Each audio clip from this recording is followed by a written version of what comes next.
त्योहारों में पैसे की बचत कैसे करें, त्योहारों में क्या खरीदें क्या ना खरीदें। सबसे पहले तो देखिए, त्यौहार को भरपूर हर्ष और उल्लास के साथ बहुत ही अच्छी तरह से मनाइए। अब क्या खरीदें क्या ना खरीदें।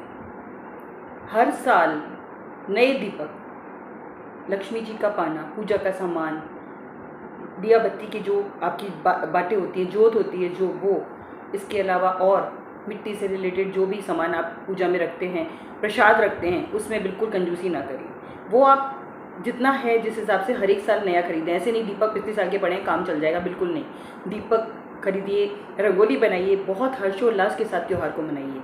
अब सवाल उठता है कि हमें क्या नहीं खरीदना चाहिए। सबसे पहले तो देखिए, जो डेकोरेशन का सामान होता है, अगर आपके पास कुछ आर्टिफिशियल प्लांट्स ऑलरेडी पड़े हुए हैं तो आप उनको धो करके, फ्लावर्स को साफ़ करके, उन गुलदस्तों को वापस सजा सकती हैं। उनको दोबारा खरीदने की कोई ज़रूरत नहीं है।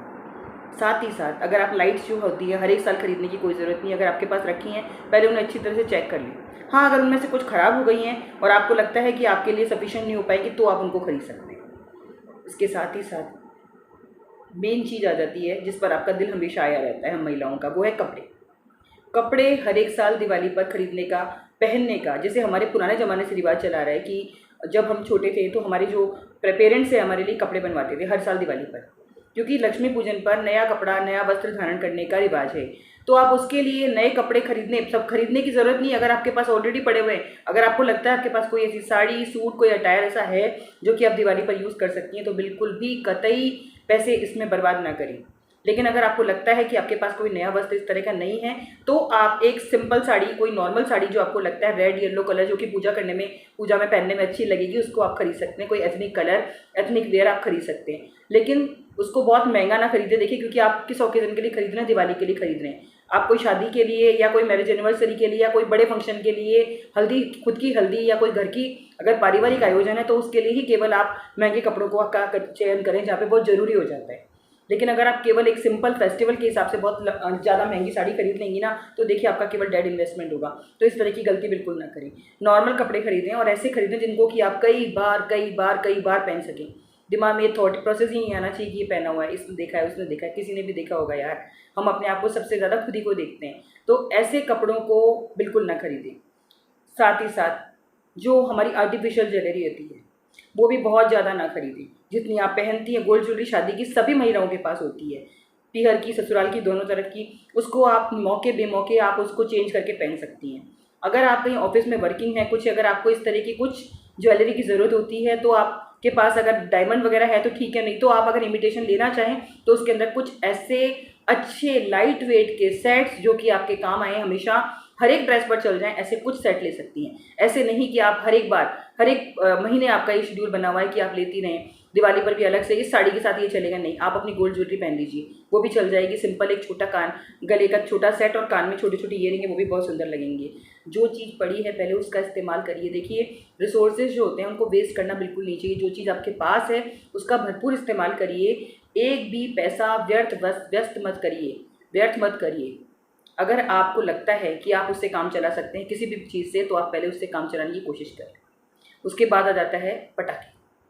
पटाखे बहुत ज़्यादा ना चलाएं। पटाखे ठीक है, एक शगुन के हिसाब से जितना शौक है, बच्चे हैं घर में उनको चलाने का शौक है, लेकिन उनसे भी अपनी निगरानी में पटाखे चलवाएं।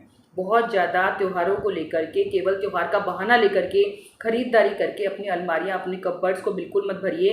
क्योंकि देखिए, खरीद तो आप लेते हैं लेकिन फिर उनको कभी पहनने का नंबर नहीं आता। तो इस तरह की खरीदारी जो कि वेस्ट है, आपकी केवल अलमारी में पाइल्स जो है जमा होती जा रही है कपड़ों की, कभी उनका नंबर ही नहीं आ पाता और आप खुश हो जाते हो एक बार लेकर, हाँ ले लिया। हाँ, एक चीज़ और है, अगर आपने कोई चीज़ खरीद ली, सपोज करिए दिवाली पे मैंने जैसे आपको बोला एक साड़ी ले लेते हैं आप 1000-2000 तक की, उसको वापस कोई ओकेज़न आते ही वापस इस्तेमाल कर लीजिए। उसको फिर इतना यूज़ कर लीजिए मार्केट में, फिर धीरे धीरे जो कपड़े पुराने हो जाते हैं, आपको लगता है कि जो कपड़े हमने एक बार पहने वो पहन करके अलमारी में रख दिए, फिर नए ले लिए, फिर नए ले लिए, फिर नए ले लिए, नहीं। आप हर एक साल जो है इस तरह से ही करती हैं। हर एक साल, हर एक दिन चलता रहता है सेलिब्रेशन दिवाली जैसा, और आपकी खरीदारी भी चलती रहती है साथ साथ। तो ये काम नहीं करना है आपको। जो आपने खरीद लिया है उसको इस्तेमाल करना सीखिए, तभी आपके जो पैसे हैं उनका जो पैसे आपने इन्वेस्ट किए हैं ना, वो यूटिलाइज हो पाएंगे। साथ ही साथ त्यौहार में आपको लगता है जिस चीज़ की आपको ज़रूरत नहीं है, सबसे पहले पूजा का जो सारा सामान है वो सबसे पहले आपके पास रेडी होना चाहिए, क्योंकि देखिए लक्ष्मी हमारे घर में जब भी आएगी ना, जब हम लक्ष्मी का स्वागत खुले दिल से करेंगे, अच्छे मन से करेंगे, तो उसके लिए पूजा से रिलेटेड सामान जो है, लक्ष्मी जी का पाना, उनकी फ़ोटो, मूर्ति जो भी आप पूजा में रखते हो, या फिर आपके पास जो जो आप परमानेंट जिनकी पूजा करते हो वो लक्ष्मी जी का पाना सब लोग पूजा में रखते हैं, लक्ष्मी जी का प्रसाद, उनकी पूजा की सामग्री, दीपक, जो रोशनी का सामान घर के अंदर, ये सब आप ज़रूर खरीदिए। इसके अंदर बिल्कुल भी कंजूसी मत करिए और दिवाली बहुत अच्छी तरह से मनाइए। मेरी तरफ से आपको wish you a very happy Diwali. आपको दिवाली बहुत शुभ हो। भगवान करे आपके घर सुख समृद्धि और खुशहाली आपके दस्तक दे। This is all for today. Thanks for watching being a woman. नमस्कार।